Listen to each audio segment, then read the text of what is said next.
세상에 이런 성경 말씀이 사무엘상서 10장 6절 네게는 여호와의 영이 크게 임하리니 너도 그들과 함께 예언을 하고 변하여 새 사람이 되리라. 여러분은 사울 왕이 변하여 새 사람이 되었다고 생각합니까? 성경은 사울 왕에게 하나님의 영이 크게 임함으로 예언을 했다고는 말하고 있으나 새 사람이 된 모습은 찾아볼 수가 없습니다.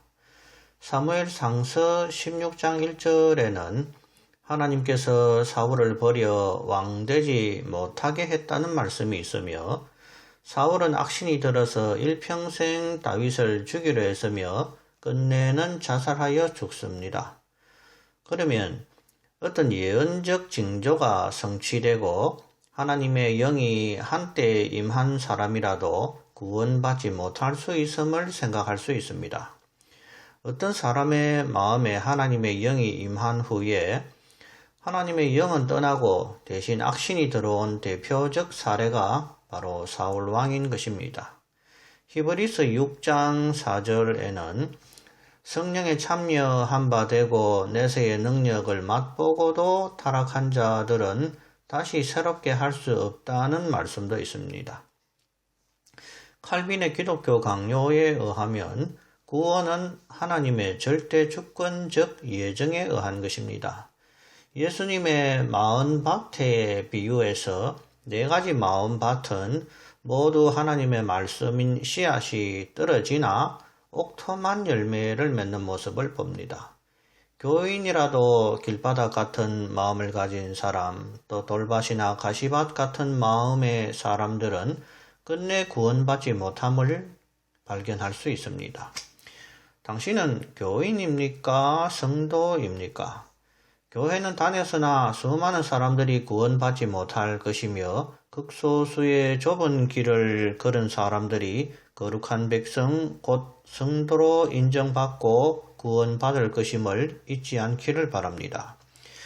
이처럼 천국 가는 것이 매우 어렵다는 것을 안다면 여러분이 오직 믿음으로 천국 간다는 말만 믿고 거룩한 행함도 없고 하나님의 명령과 규례와 법도도 모른 채 교회만 왔다 갔다 한다면 그 구원을 장담할 수 없는 것임을 깨달아야 합니다.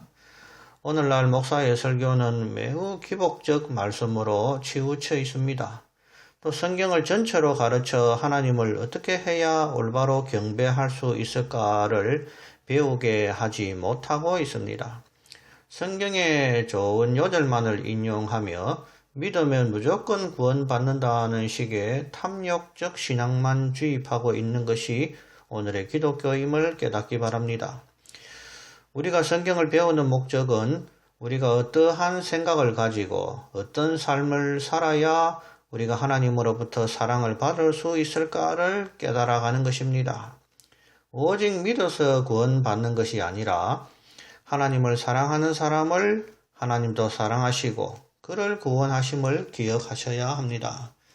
주님께서는 단순히 하나님을 알고 피상적으로 믿는 것은 귀신들도 다 하는 일이라 하였습니다. 바울의 이신칭의, 즉 믿음으로 어렵다 칭함을 받는 믿음은 단순한 입의 고백이 아니라 순교까지도 감당하는 그런 믿음임을 깨닫기 바랍니다. 목숨을 내놓는 믿음의 고백이 어렵다 칭함받고 영생에 이를 수 있음을 깊이 생각하시기 바랍니다.